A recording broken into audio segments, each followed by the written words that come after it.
안녕하세요. 오늘은 주식이 상승하다가 조정을 받는 이유, 그리고 이런 시기에 투자자가 취할 수 있는 행동 전략에 대해 깊이 있게 이야기해 보겠습니다. 주식시장은 단순히 직선으로 오르는 구조가 아닙니다. 오를 때가 있으면 반드시 쉬어갈 때가 있고 조정과 반등이 반복되면서 긴 흐름을 만들어갑니다. 그래서 투자자라면 반드시 기억해야 할 것이 있습니다. 바로 조정은 자연스러운 과정이라는 점입니다. 문제는 그 조정이 단순한 숨고르기인지 아니면 본격적인 추세 전환의 시작인지 구분하는 것이죠. 오늘은 바로 그 구분법과 투자자의 행동 가이드라인을 차근차근 살펴보겠습니다.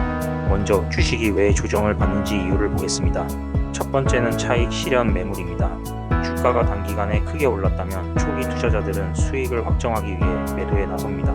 이 과정에서 단기 매물이 쏟아지면서 주가가 일시적으로 하락할 수 있습니다. 두 번째는 밸류에이션 부담입니다. 주가가 기업 가치 대비 지나치게 높아지면 신규 매수세가 붙지 않고 자연스럽게 가격이 눌리게 됩니다. 세 번째는 과열된 투자 심리 해소입니다. 기술적 지표에서 과매수 신호가 나오면 되돌림이 일어나며 이는 오히려 시장의 건강한 조정을 만들어줍니다. 네 번째는 거시경제 변수입니다. 금리, 환율, 물가 지표 같은 외부 요인이 투자자 심리에 영향을 미쳐 단기 조정이 나타날 수 있습니다. 마지막으로 기관 투자가들의 리밸런싱입니다.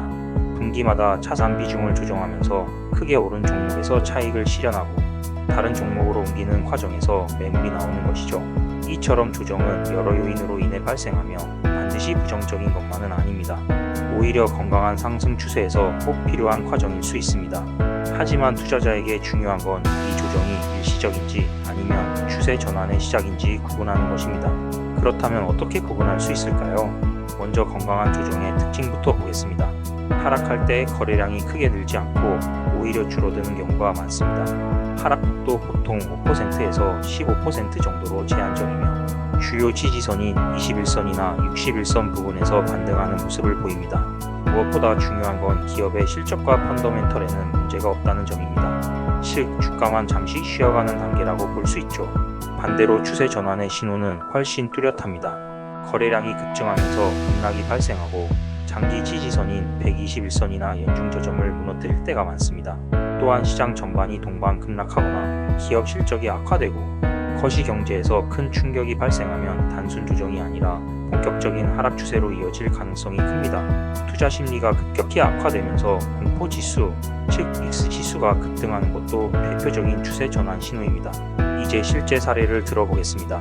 먼저 엔비디아입니다. 2023년과 2024년 AI 열풍 속에서 주가가 단기간 크게 올랐지만 이후 약 10에서 15%의 조정을 겪었습니다. 그러나 거래량은 줄었고 펀더멘털은 여전히 견고했습니다. 그래서 이 하락은 단순한 건강한 조정에 불과했고 결국 다시 신고가를 돌파하는 결과를 만들었습니다. 다음은 테슬라입니다. 2021년 고점 이후 주가는 무려 60% 이상 폭락했습니다. 하락 과정에서 거래량이 크게 늘었고 주요 지지선을 차례로 무너뜨렸습니다. 여기에 전기차 시장 경쟁 심화, 수익성 둔화 우려까지 겹치면서 추세 전환 위험이 본격화된 사례라고 할 수 있습니다. 마지막으로 비트코인을 살펴보겠습니다. 2021년 고점 이후 약 80% 폭락하며 추세 전환처럼 보였지만 이후 ETF 승인과 제도권 편입 기대감으로 다시 반등에 성공했습니다. 이 사례는 조정과 추세 전환이 어떻게 교차하며 새로운 호재에 따라 흐름이 달라질 수 있는지를 잘 보여줍니다. 그렇다면 투자자는 이런 상황에서 어떤 행동을 취해야 할까요? 첫째, 건강한 조정이라면 오히려 분할 매수의 기회로 삼을 수 있습니다. 펀더멘털이 견조하다면 조정은 장기 투자자에게 선물 같은 시간이 될 수 있습니다. 둘째, 추세 전환 신호가 명확하다면 과감하게 손절하거나 일부 비중을 줄여 현금을 확보해야 합니다. 현금을 보유하는 것은 단순히 방어가 아니라 다음 기회를 잡기 위한 준비이기도 합니다. 셋째, 조정인지 추세 전환인지 애매할 때는 분할 매수와 분할 매도를 통해 리스크를 분산해야 합니다. 동시에 거래량, 지지선, 펀더멘털을 꾸준히 점검하면서 대응하는 것이 중요합니다. 결국 핵심은 세 가지입니다. 거래량, 지지선, 펀더멘털. 이 세 가지를 동시에 고려하면 단순 조정인지 추세 전환인지 훨씬 명확하게 구분할 수 있습니다. 정리하겠습니다. 주식시장에서 조정은 언제나 나타납니다. 중요한 건 두려워하지 않고 그 안에서 기회를 발견하는 태도입니다. 건강한 조정은 장기 투자자에게 더 많은 수익을 안겨줄 수 있지만 추세 전환은 반드시 리스크 관리로 대응해야 합니다. 오늘은 주식이 조정받는 이유와 투자자가 할 수 있는 행동 전략에 대해 알아봤습니다. 영상이 도움이 되셨다면 구독과 좋아요, 알림 설정 부탁드립니다. 감사합니다.